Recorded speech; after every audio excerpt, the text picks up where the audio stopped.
फाफामऊ थाना क्षेत्र के गोहरी मोहनगंज बाजार में गुरुवार को हुई सामूहिक हत्या के बाद जहां परिवार पर दुखों का पहाड़ टूट पड़ा है, वहीं चुनावी माहौल में हुई नरसंहार की घटना पर सियासत तेज हो गई है। शुक्रवार को जहां कांग्रेस की राष्ट्रीय महासचिव व यूपी प्रियंका गांधी वारा ने पीड़ित परिजनों से मुलाकात की। प्रियंका ने उनका दर्द बांटने के साथ ही यूपी की योगी सरकार पर जमकर तीर चलाए। परिजनों मुलाकात के बाद उन्होंने कहा है कि एक ही परिवार के 4 लोगों की निर्मम हत्या दिल दहलाने वाली है, लेकिन इसकी पृष्ठभूमि एक दिन में तैयार नहीं हुई है, बल्कि 2019 और 2020 में मारपीट के बाद मुकदमा दर्ज हुआ। सितंबर 2021 में एक बार फिर से विवाद हुआ था, जिस मामले में घटना के एक हफ्ते के बाद मीडिया और स्थानीय लोगों के दखल के बाद पुलिस द्वारा मुकदमा दर्ज किया गया। उन्होंने कहा है कि एक दिव्यांग बच्चे की निर्मम हत्या की गई है, उसके माँ बाप की हत्या की गई है और एक नाबालिग बच्ची की गैंगरेप कर हत्या कर दी गई। उन्होंने कहा है कि ऐसी दरिंदगी और बशीपन की घटना हुई है जिसका उदाहरण मिलना मुश्किल है।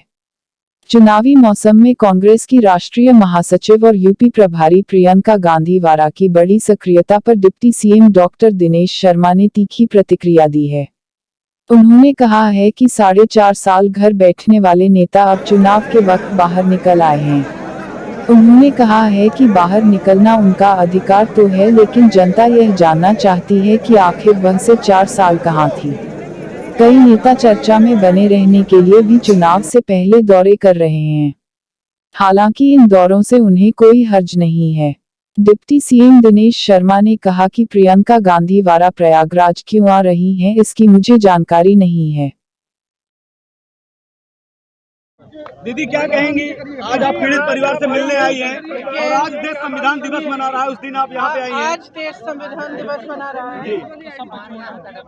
ये जो पीड़ित परिवार है, जिनके परिवार की हत्या की गई है, ये उनके भाई हैं। ये एसएसबी में झारखंड में काम करते हैं, मतलब इस देश की सुरक्षा को ये देखते हैं, ये करते हैं। हम पकड़े हैं। और ये उस एरिया में काम करते हैं जहाँ पे नक्सल बहुल एरिया है, तो ये देश की सुरक्षा कर रहे हैं। और इनको क्या मिल रहा है, मैं पूछना चाहती हूँ, इनको न्याय क्यों नहीं मिल रहा है? जो वीडियो मुझे दिखाए गए हैं और जो मुझे बताया गया है कि जिस तरह से ये हुआ है इधर, मैं खुद हिली हुई हूँ और दहशत में है परिवार। सब परिवार के सदस्य ये कह रहे हैं कि हमें पता नहीं कि हमारे साथ क्या होगा। महिलाएं हैं सारी, एक पुरुष हैं जो झारखंड में काम करते हैं, उनको घबराहट हो रही है कि वो अकेले अकेले क्या करेंगी, कल को कोई आके उनको प्रताड़ित करे। पुलिस से उनको सहयोग नहीं मिला। जो यहाँ के जो 2 पुलिस वाले जो हटाए गए हैं कल, महिलाएं मुझे बता रही थी कि जब वो जाती थी उनको कंप्लेंट करने के लिए तो मजाक करते थे, इनका हंसते थे इनका। और जिस तरह से इन्होंने किया है, 15 साल की 17 साल की बच्ची है, उसका एक 10 साल का भाई जो डिफरेंटली एबल्ड बच्चा है, अरे ये इंडिया न्यूज वाला दावी भाई, उसके साथ उसकी छोटी जो 15 साल की बेटी, उनके साथ, और कुल्हाड़ी से उनके गले काटे हैं, किस स्थिति में छोड़ा है। तो मैं समझ नहीं पाती हूँ कि ऐसी परिस्थिति को देख के जितने भी शासन प्रशासन के लोग हैं, ऐसी परिस्थिति को देख के कि किस तरह से लोगों के साथ किया जा रहा है, कैसे चुप रह सकते और कैसे हो सकता है कि इस देश में आज संविधान दिवस है, इस देश में एक संविधान है, इस देश में के संविधान में लिखा है कि इस तरह के हादसे नहीं होने चाहिए, अगर होते हैं तो कार्रवाई होनी चाहिए। मैं समझ नहीं पा रही हूँ कि कैसे मैं बार बार हर 2 दिन हर 3 दिन में आती हूँ, किसी से मिलती हूँ, ऐसा ही हादसा होता है। आगरा को देखिए, आगरा में क्या हुआ अरुण वाल्मीकि के साथ, हाथरस में क्या हुआ, यहाँ क्या हो रहा है।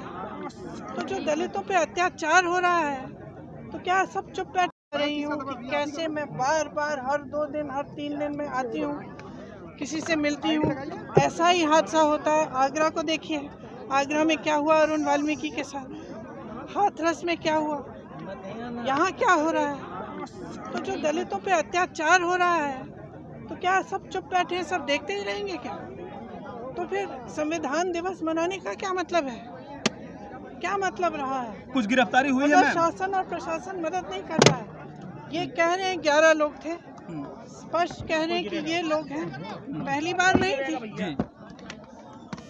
इससे पहले सितंबर में भी इसी घर में आके मारपीट की। 8 लोगों को उन्होंने अरेस्ट कर लिया है। 2020 में किया, 2020 में भी किया, 2019 में किया, 2021 में सितंबर में किया, अब आके ये काम किया। उत्तर प्रदेश तो इनको पहले क्यों नहीं रोका? जब 2019 में आके किया, इन्होंने प्रताड़ित किया, तंग किया, मारा पीटा, उसके बाद 2020 में, उसके बाद सितंबर में, तो रोका क्यों नहीं? यहाँ सुरक्षा क्यों नहीं दी? यहाँ पे जो आज चौकी लगाई है वो उस समय क्यों नहीं लगाई? कानून व्यवस्था की बड़ी बड़ी बातें होती है मैम कि यहाँ पे कानून व्यवस्था बहुत सही है, क्या कहेंगी मैम? लगातार आप लोग किसी न किसी मामले में आप आ ही रही उत्तर प्रदेश। क्या लगता है कि दलितों के बारे में सिर्फ बात की जाती है क्या? देखिए, जहाँ जहाँ मैं जा रही हूँ मुझे स्पष्ट दिख रहा है कि दलितों के लिए न्याय नहीं है, न्याय नहीं है, किसानों के लिए न्याय नहीं है, महिलाओं के लिए न्याय नहीं है। न्याय सिर्फ उन लोगों के लिए है जिनकी सत्ता है, जो उनके साथ उठते बैठते हैं, और जो उनके दोस्त हैं, जो बड़े बड़े उद्योगपति हैं, उनके लिए न्याय है। लेकिन उत्तर प्रदेश में दलितों के लिए, महिलाओं के लिए, किसानों के लिए, अल्पसंख्यकों के लिए न्याय नहीं है। मैं 2 सालों से यहाँ काम कर रही हूँ और बार बार ये स्पष्ट हो रहा है, बार बार ये दिख रहा है कि संविधान को नष्ट किया जा रहा है, संविधान को खत्म किया जा रहा है। सरकार के दावों को क्या कहेंगी मैम? कानून व्यवस्था की बड़ी बड़ी बातें आप सब देख रहे हैं, आप देखिए जो वीडियो इन्होंने मुझे दिखाया हुआ, आप देखिए क्या होना चाहिए मैम इस पूरे वो मामले आप में? देखिए। और फिर अगर आप खुद नहीं बोलेंगे, अगर मीडिया आज नहीं खड़ी होगी, मैडम प्रियंका जी, बोला जा रहा है कि तो कैसी चीजें बदलेंगी? प्रियंका जी, बोला जा रहा है कि जब तक चुनाव आ रहा है तो आप दिखावा कर रही हैं, ऐसा कुछ है क्या? मेरे बारे में कुछ भी कह दें, हमेशा कहते हैं पहले मैं टूरिस्ट थी, फिर अब मैं दिखावा कर रही हूँ, कुछ भी कह दें, मैं आवाज उठाती रहूंगी, मैं इनके खिलाफ लड़ती रहूंगी, जहाँ अन्याय हो रहा है मैं जाती रहूंगी और मैं उनके साथ खड़ी रहूंगी जिसके साथ अन्याय हुआ। यहाँ क्या होना चाहिए मैम, क्या मांग है अब? कुछ राजनेता में किसी पर टिप्पणी नहीं करता, कुछ ऐसे राजनेता हैं जिनकी उपस्थिति अगर दर्ज कराने की कोई बात करता है तो लोग कहते हैं भाई 4.5 साल बीत जाने तो चुनाव आएगा, तो महीने 2 महीने 3 महीने पहले वो सारे महत्वपूर्ण नेता दिखाई पड़ेंगे। हैं तमाम राजनीतिक दल ऐसे हैं जहाँ के नेता चुनावी मौसम में आते हैं, आना भी चाहिए उनको, क्योंकि 4.5 साल तक तो भारतीय जनता पार्टी का कार्यकर्ता उसका नेतृत्व काम करता है, पूरे 5 साल तक का काम करने अच्छा, जिस संदर्भ में वो आ रही है, 4 हत्याएं हुई दलित परिवार की। मैंने कहा ना, मैं अभी उतर रहा हूँ, उतरते ही आपने ये बताया, मैं पहले प्रकरण को पता कर लूँ, फिर उसके बाद ठीक है।